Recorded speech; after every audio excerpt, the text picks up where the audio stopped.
Assalamualaikum. Hai semua. Apa khabar? Hari ini kita akan belajar tentang simpulan bahasa.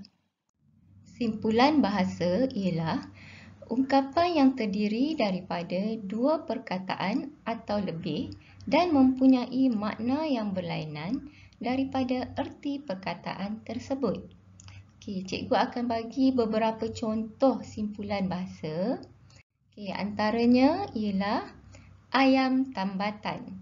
Okey, ayam tambatan ni merupakan orang yang menjadi harapan dalam sesuatu pertandingan. Seterusnya, mandi peluh. Maksudnya bekerja bersungguh-sungguh. Okey, kita tengok contoh ayat. Pak Sani sanggup bermandi peluh dengan melakukan pelbagai pekerjaan untuk menyara keluarganya. Seterusnya, hangat-hangat tahi ayam. Maksudnya, usaha yang tidak berpanjangan. Okey, contoh ayat. Ali mula menghilangkan diri tidak menghadiri latihan bola sepak. Tidak seperti minggu pertama dia memasuki pasukan itu. Kegigihannya ibarat hangat-hangat tahi ayam. Awak jangan jadi hangat-hangat tahi ayam. Contoh seterusnya, ada hati. Okey, ada hati maksudnya ada keinginan. Contoh ayat, Pak Cik ada hati hendak makan lagi selepas menghabiskan 2 pinggan nasi goreng. Okey, seterusnya, baik hati. Maksudnya bersikap baik dan penyayang, suka menolong orang. Okey, contoh ayat, lelaki itu sungguh baik hati kerana menolong si jantan melintas jalan. Contoh seterusnya, anak tunggal. Maksudnya anak yang tidak mempunyai adik-beradik lain. Okey, contoh ayat, Meme ialah anak tunggal dan menjadi manjaan kedua-dua ibu bapanya. Okey, mesti ada dalam kelas kita yang anak tunggal kan? Okey, contoh seterusnya, ajak-ajak ayam. Maksudnya mempelawa secara tidak bersungguh-sungguh. Contoh ayat, Joe menolak ajakan Bob ke jamuan kerana dia tahu bahawa Bob hanya ajak-ajak ayam. Okey, contoh seterusnya, banyak mulut. Maksudnya orang yang banyak bercakap. Kalau dalam kelas, siapa yang suka bercakap tak berhenti kan? Cikgu ajar kat depan pun dia bercakap juga. Itu ialah orang yang banyak mulut. Okay, contoh seterusnya, berat tulang. Maksudnya orang yang malas bekerja. Ni bukan sahaja malas bekerja. Okey, cuba tengok gambar tu. Dia nak bangun pergi mana-mana pun dia malas. Letak makanan sebelah, remote sebelah, menghadap tengok TV kan. Jangan jadi orang yang berat tulang. Contoh seterusnya, cepat tangan. Maksudnya suka mencuri. Okey, seterusnya hidung tinggi. Maksudnya sombong atau tinggi diri. Kita jangan bersikap hidung tinggi. Seterusnya, buka buku teks, muka surat 54. Okey, aktiviti dia bercerita dan menuturkan dialog. Okey, tajuk Nazri boleh. Okey, semak ya. Cikgu baca, awak semak. Nazri hendak menjadi pemain bola sepak. Dia mahu menjadi ayam tambatan pasukan sekolahnya.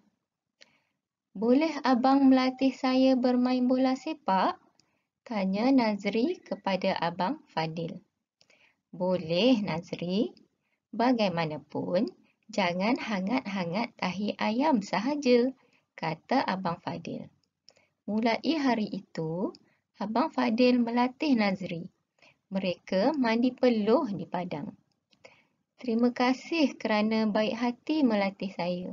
Sekarang, saya ada hati untuk menjadi pemain bola sepak yang terkenal, kata Nazri. Okey, di sini perkataan yang berwarna merah tu merupakan simpulan bahasa. Cuba tengok yang pertama, ayam tambatan. Tadi cikgu dah bagi tahu kan? Maksud apa ayam tambatan? Orang yang menjadi harapan. Okey, yang kedua, hangat-hangat tahi ayam. Hangat-hangat tahi ayam ni apa maksudnya? Okey. Orang yang berusaha yang tidak berpanjangan. Okey, maksudnya dia macam bersungguh-sungguh tetapi separuh jalan saja. Kita jangan macam ni. Kalau buat sesuatu perkara mesti sampai habis, sampai siap.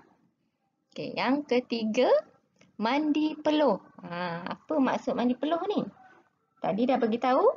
Okey, basah dengan peluh. Maksudnya dia main bersungguh-sungguh lah sampai berpeluh. Okey, yang seterusnya baik hati. Baik hati. Dalam kelas kita ramai yang baik hati kan. Bila cikgu tanya, okey siapa nak tolong cikgu? Ramai yang angkat tangan kan. Itu contoh baik hati. Okey, seterusnya ada hati. Ada hati ni maksudnya ada keinginan. Kita semua mesti ada hati untuk berjaya. Jangan hanya berserah, biarlah tak belajar pun tak apa. Tak boleh macam ni. Okey, kalau cikgu bagi latihan, cuba buat. Kalau tak tahu, boleh PM cikgu tanya macam mana nak buat. Okey? Okey, untuk latihan hari ni, buka buku aktiviti jilid 1, muka surat 61. Okey. Lengkapkan cerita dengan simpulan bahasa yang sesuai. Kemudian sampaikan cerita. Okey, di sini ada 1, 2, 3, 4, 5. Okey, 5 pilihan jawapan dan 5 tempat kosong. Okey, tengok perkataan yang pertama. Putus asa, suka hati, baik hati, perut kosong, anak tunggal. Setiap simpulan bahasa ni dia ada dah bagi maksud dia di bahagian bawah. Bahagian info bahasa ni ada maksud dia. Jadi awak kena tengok yang mana satu simpulan bahasa yang sesuai nak diletakkan pada tempat kosong. Okey, kita tengok yang pertama. Puan Alia ada anak tunggal bernama Fatin. Okey, jadi kita tandakan dekat anak tunggal. Okay. Puan Alia, ibu yang apa yang sesuai sekali antara yang keempat-empat ni? Okey, ya, betul. Baik hati. Okey. Dia hendak mengajar Fatin berenang. Okay. Sebelum berenang, Fatin mesti makan. Kita tidak boleh berenang dengan yang mana satu jawapan dia? Ya, perut kosong. Okay, kata Puan Alia. Baik, Mama, kata Fatin.